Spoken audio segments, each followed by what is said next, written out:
Okay, so we've reviewed the product-centric approach to business. We understand that for most companies, again, those focusing on performance superiority or operational excellence, it's all about coming up with that blockbuster idea, producing a lot of it, keeping the costs down, and using appropriate metrics for it. And we call that product centricity.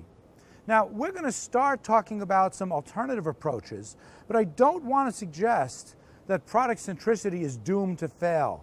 I don't want to suggest that all companies must move away from product centricity. I don't want to suggest that that's a recipe for disaster. But I do want to suggest that there are some aspects of product centricity that make it not quite as great as it used to be. So as you can see on this slide over here, I like to say that there are some cracks in product centricity. There's just a number of trends going on today, things that didn't really exist, say, 15 or 20 years ago, that make the product-centric approach just a little bit less guaranteed successful than it was back then. In fact, I'd like you to just take a minute or two to think about what are some of the changes today compared to 15 or 20 years ago that make product centricity just a little bit different, that take some of the shine off of it, that take some of that automatic ka-ching away from being product-centric. What would be some of the emerging trends, most of which are trends that are here to stay, that might make a company think twice about whether they want to focus on product centricity or start looking towards a different kind of strategy? Take a moment to think about that, and then we'll run down a list of some of the leading factors that take some of the edge off of product centricity. So I bet first and foremost on everyone's list is the idea of commoditization. See, back in the old days, it was so hard to come up with and manufacture a new product or deliver a service that you would stay steps ahead of all of your competitors for a long period of time before they could come up with an equivalent idea. But today, because of technology, things commoditize much more quickly. Product life cycles are getting much, much shorter. Companies know that as soon as they launch something new, they have to have the next new thing already in process. So this idea of commoditization takes away some of the goodness of product centricity.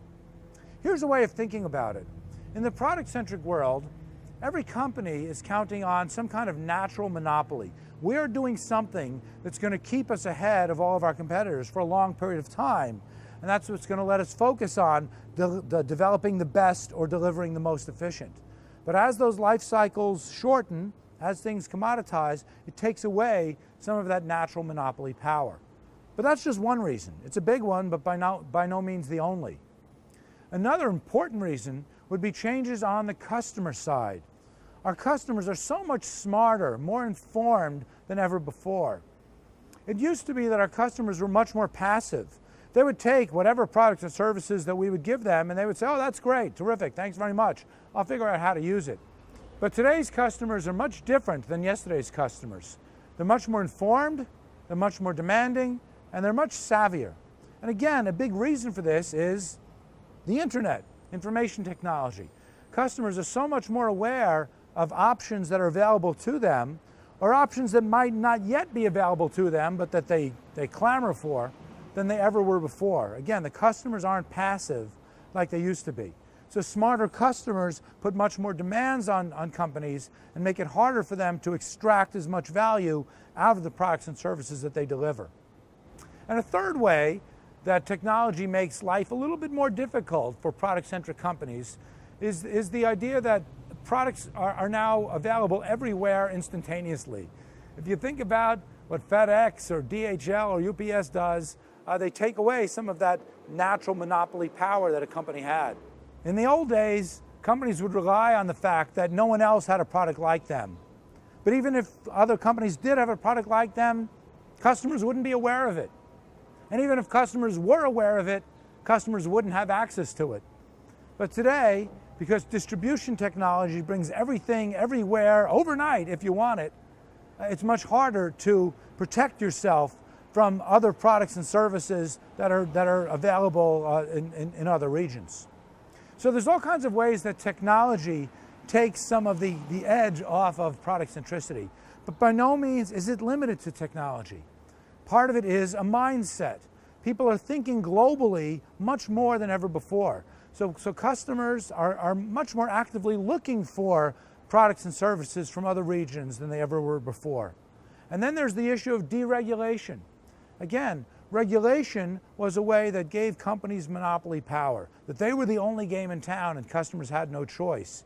But as one industry after another deregulates, companies need to be much more competitive, and it's much harder to stay a step ahead. And in some cases, it's not deregulation, but it's re-regulation. It's regulations that are making markets much more competitive. So again, that's another reason why product centricity just isn't what it used to be. A sixth reason comes back to the customer again. Not only is the customer smarter, but as I mentioned before, customers are far more demanding than they ever were before.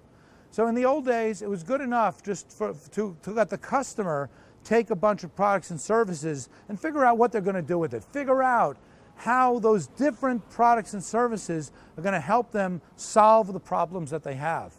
But today's customer is much more demanding and is insisting that companies not only deliver them one product or service at a time, but bundle together products and services, sometimes including products and services that the company might not make any money on.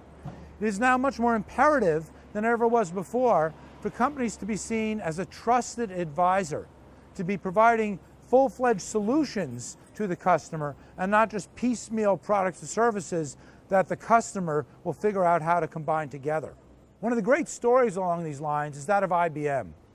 IBM, which of course stands for International Business Machines, used to be one of the ultimate product-centric firms. They were just the best at coming up with and developing certain kinds of products, business machines, computers, and so on, better than anybody else.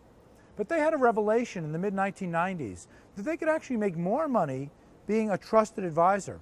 Instead of saying, here customer, buy our machine, telling a customer what set of machines and services to be buying.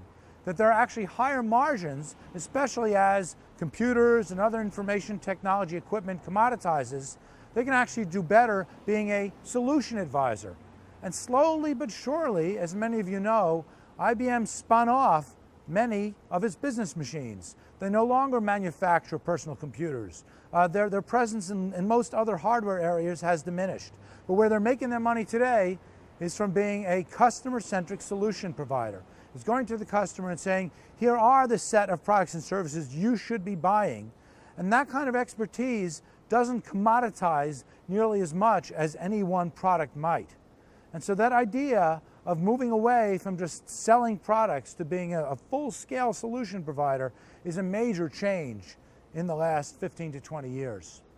And there's one more point that I want to talk about with you, and it's not necessarily the most important crack in product centricity, but it's one that I like to think about a lot, and that's the data.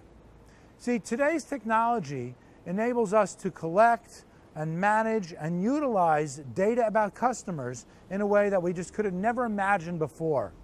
So if you think about old companies, think about Henry Ford, who was one of the real originators of product-centric thinking.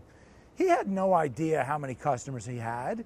He didn't know whether he was selling one car to each of 10 million different people, or whether he was selling 10 million cars to one person. He didn't know, and frankly, he didn't care that much, because he was so product-centric in his thinking that it was just a matter of turning that crank, of pushing products out the door, of keeping the volumes up and keeping the costs down.